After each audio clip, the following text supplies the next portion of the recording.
This is the story of the time when the guy I was dating invited me to go canoeing with a group of his friends. Now, I'd never gone canoeing before. He had never gone canoeing before. And the friends had never gone canoeing before. Do you see where this is going? Well, it was a beautiful, beautiful sunny day when we set out. It was a perfect day to go canoeing, except for the fact that we were in the middle of a drought. Now see, when there's a drought, there's not enough water in the creek to go canoeing. The guys hadn't considered that, and the people at the canoe rental place certainly weren't going to tell us. So we ended up engaging in an activity that I fondly refer to as canoe pulling. Now, if you'd like to know what canoe pulling is like, let me share with you some statistics from our trip. The total number of miles we planned to canoe, 6.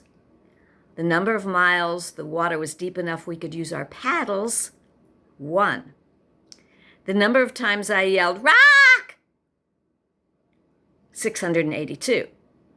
The number of times we drove up onto and got stuck on rocks, 682. The number of times Tom said, "Shoot," 682. I cleaned that up a little. The number of times Tom got out of the canoe, walked to the front, and pulled the canoe and me off the rock, 682. The number of times he disengaged the canoe gently, the first 5. So the first thing I learned about canoeing is you should check the water depth before you go.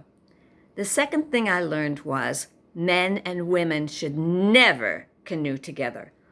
All of the canoes that were manned by men and women that day in the creek spent more of their time turned sideways than they did facing forward. That's because genetically, men and women have different approaches to canoeing. For example, Tom's approach to getting through a tight spot was to use force and speed. My approach was to remain calm and let the canoe ease through the opening on its own. So what would happen is he would paddle furiously at his end while I put the brakes on at mine. Either of our approaches would have worked with collaboration, but what we did was cancel each other out. That could have been why we hit so many rocks.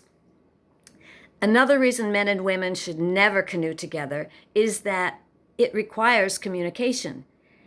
And words mean different things based on your sex when you're in a canoe. For instance, the words left and right.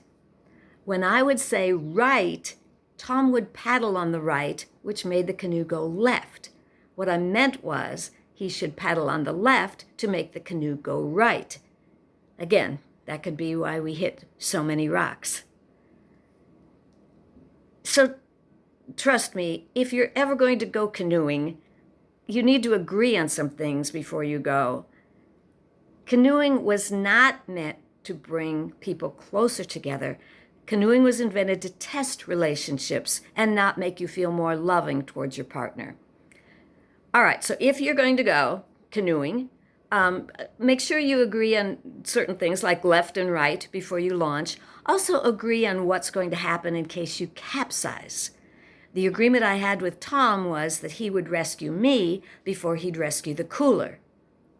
When I wore his favorite baseball hat before we left and he tried desperately to talk me out of wearing it, I knew I'd be safe.